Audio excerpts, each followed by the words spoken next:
Welcome to episode 136. And have you ever been in a meeting where one person is deep in the details, someone else wants to jump straight to action, someone else is saying, well, hang on, how does everyone feel about it? Someone else is saying, well, actually, I think we need to look at other options. It can feel chaotic, but what's really happening is that everyone's brain is processing information differently. And understanding why we think and communicate is one of the most powerful things that we can do in the workplace. And that is a leader that we can learn. So that's what I want to talk about today. It is called whole brain thinking. And it is a model and it helps you understand your own thinking preferences and those of your teams so that you can make better decisions, communicate more effectively, and better understand and work through frustrations. So to illustrate this, let's start with a few stories. So let's take Isaac, a finance manager, never joins a meeting without his laptop.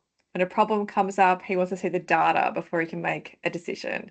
He'll commonly say things like, well, it'll work because it just makes sense. Or Sarah, who's the operations lead, she doesn't work well with ambiguity, prefers processes, deadlines, steps mapped out before anything starts. And if someone skips over the how, then she will pull that back and say, okay, but what's our plan? Or Alex, the office manager, always considering how decisions will affect people. In meetings, they're the ones who notices when someone hasn't spoken and will bring them into the conversation. Or with big decisions that everyone else is agreeing on, Alex will say, well, how does the team feel about this? Or Tom, the marketing manager, lives for ideas, loves a whiteboard, starts sentences with what if, and is already imagining next quarter's campaign while everyone else is still finalizing this one. Because his strength is seeing what could be, not already what already is. So, we have Isaac, the finance manager, focused on facts and logic. Sarah in operations, all about structure and detail. Alex, the office manager, attuned to people and relationships. And Tim in marketing, thinking about future and how to do things differently. And all four of them are capable professionals, but they think in different ways. Now I want you to imagine them trying to solve a problem together. Because without understanding how they think differently, those differences can make those meetings get tense or go in circles pretty easily. You could get James saying the data doesn't support the idea that Tom has just come up with, while Sarah gets frustrated because the meeting is going off track. Alex is advocating for Tom's idea because it'll have a positive impact on the team. This is where whole brain thinking comes in. It gives us a shared language to understand how we think and how we can use those differences to get better results together.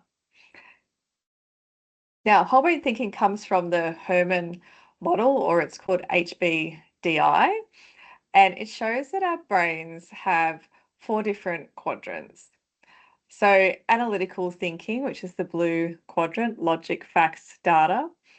Practical thinking, which is green, so planning, structure, process. Relational thinking, which is red, so empathy, communication, and connection. And experimental thinking, which is yellow, so creativity, risk-taking, big picture ideas. And most of us have preferences for two of those areas, but we can access all four when needed. And here's the important bit. They are preferences for thinking. So, I know I said I want you to think about it as a brain with four quadrants, but that is just a metaphor because we used to, in the olden days, talk about left brain thinking and right brain thinking. We don't do that anymore. We think of the brain as a whole because it does work as a whole. We're constantly creating new connections. But think of it as a metaphor. And if we said that our thinking is in those four areas and we have preferences for at least two of those, then that preference isn't competence. And that's really important part of this model. Just because you prefer one way doesn't mean you can't use another. So just because Isaac is really excited about data and numbers and facts and technical accuracy doesn't mean that Sarah can't also understand that data and get into those facts and technical components, it just may not be what gives her energy. It's like being right or left-handed. We can use both. It's just that because we prefer one, we get much better at it, and that one feels more natural. Now, if you're listening and you're thinking, oh gosh, HBDI, those four colors, I think I've done this. Is it DISC? What is that? Another personality test? I totally get it. We've all done those assessments that tell you, the type that you are. And you go in and you do the workshop and you get your type and then nothing changes. But the reason I have been using whole brain thinking for almost 25 years is because it's different. It's not just about who you are, it's about how you think. So it is not measuring personality traits or behavior, it's measuring your thinking processes. So, how you prefer to process information, make decisions, and solve problems. So, the real value isn't in the report that you get, it's how you use that to understand your day to day. And the applications are across so many parts of the workplace. You can apply it to how you lead meetings, how you communicate across the organization, how you build balanced project teams, how you make strategic business decisions, how you engage with leads when you're doing your sales processes. It is not about putting people in boxes, it's about giving you a framework that you can understand better how to engage a lot of different people and how to make better business decisions. And as you listen to this, I'm going to go through and give you a bit of a quick self reflection so you can start thinking about what your thinking styles may be. And so as I go through them, just take a moment and say, okay, which sounds most like you, particularly when you're at work? So let's start with the blue, the analytical thinker. Do you love diving into data, solving problems, getting to the root of the issue? Do you like to talk about things being logical? Do you like clarity? You like to ask really good questions to challenge assumptions. You want to make sure decisions are backed by evidence. Your strength is helping your team stay objective. You make sure emotions and hunches don't lead you off track. So have a think about that and say, is that mostly me, a little bit like me, or not at all like me? And now let's think about green thinking, the practical thinker. So are you the one who loves structure and process? You like to know the steps, the deadline, the plan. You're the person who makes sure that this great idea actually happens because you turn it into actions. So your strength is helping your team to stay grounded, organized, focused on delivery. So again, is it mostly like you, a little bit like you, or not at all like you?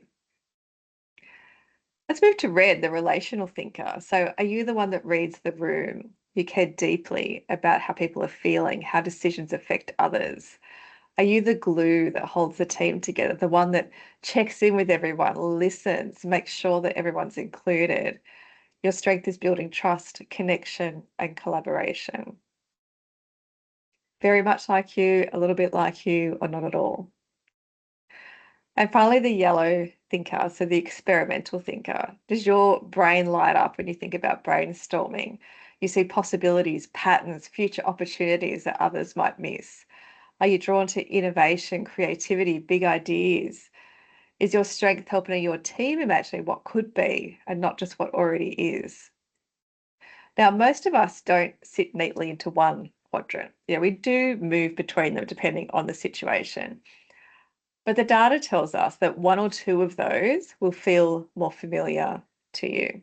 And for some people, all three. And for a very small amount of the population, all four. And that's your natural thinking preference. It's where your energy is, it's where your comfort zone is. And that's the real value in understanding whole brain thinking because it's about where you naturally sit. And importantly, that not everyone thinks the same as you. And the more that we can understand the different quadrants and where our preferences are, the more effective and impactful we can be. Because if we understand our own preferences and recognize others, we can communicate in a way that just lands better. But it also helps us to make faster decisions because we're reducing frustration and misunderstandings. So think about your team meetings. Maybe your finance lead wants to see the data, your operation lead needs the plan, your general manager is caring about how people will respond, and your marketing lead wants to talk about creative ideas. If you don't understand those preferences, it can feel like everyone is pulling in different directions. But once you know the thinking styles, you get that aha moment. Suddenly everyone is on the same page and you get a common language to talk about it. So the HBDI assessment that then gives you that information on what your thinking preferences are is a personal profile. It maps your thinking preferences, and of course, it gives you some fantastic insights and information, but it is just a starting point. Where it really makes the impact is when you layer it in with your business processes. So, for example, in communication, making sure your message appeals to all four quadrants. You want it to appeal to people from a logic, process, people, and visions perspective. In project teams, balancing analytical and creative thinkers for better problem solving. In performance conversations, tailoring feedback to how someone prefers to receive information. And in leadership development, helping managers to flex their communication to reach everyone and not just people that think like them.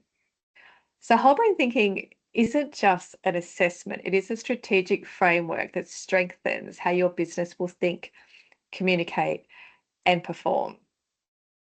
So, as you think about yourself in your own role, ask yourself, where do you naturally sit in those quadrants? Are you more task focused or people focused?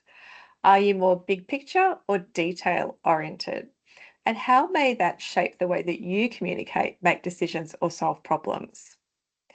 And if you'd like to go deeper and understand your personal thinking preferences and how to use that insight across your business, our whole brain thinking workshop is a great place to start. It is practical, engaging, and gives you the tools that you can apply immediately to improve communication, teamwork, and decision making. And you'll find the link in the show notes, because when you understand how your team thinks, that's when you can really find, grow, and keep great people. So thanks for joining me. If you received value from this episode, I'd love it if you could leave a rating or a review over Apple Podcasts or Spotify so someone else could also find the episodes to help with their business. Episodes are released on Mondays, so click subscribe and you'll be notified of when it's available. Thank you so much for joining me. If you have any feedback, questions, or ideas for future episodes, head on over to amplifyhr.com.au or connect with me on LinkedIn and we can start a conversation.